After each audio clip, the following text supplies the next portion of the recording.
Comme chaque année, la ville d'Avignon fait son festival. Avec sa fameuse place de l'Horloge, ses remparts et son palais des papes. Bienvenue au Palais des Papes. Cette ville de Provence au célèbre pont se transforme en théâtre mondial du 8 au 31 juillet. Danse, théâtre, mimes et chants envahissent les rues de la ville aux 1000 affiches.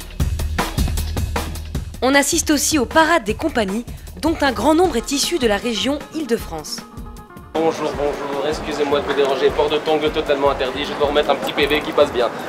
Approchez, venez chercher votre tract vous-même. Quand on vient chercher son tract soi-même, on le jette moins vite. Tiens, une tête d'affiche. On a choisi ce style de parade parce que déjà l'affiche s'y prête. Donc on s'est dit pourquoi pas faire ça pour attirer les gens, pour se fondre parmi les murs d'affiches et surgir dans les murs d'affiches. On est résident au 104, rue d'Aubervilliers, à Paris dans le 19e.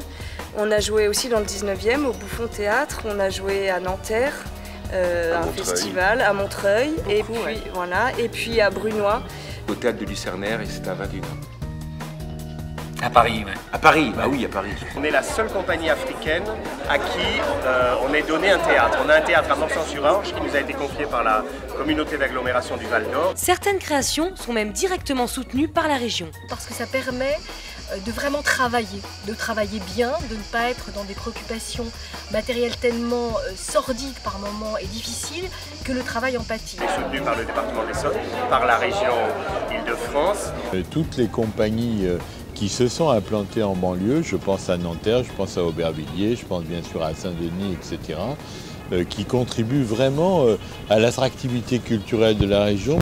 Pour ces troupes, il s'agit donc d'attirer le public qui viendra peut-être les retrouver sur la région parisienne.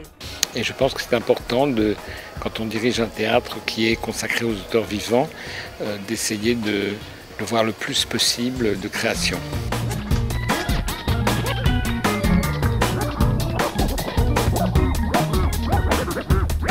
Aragon disait « La flemme est l'avenir de l'homme », à une lettre près.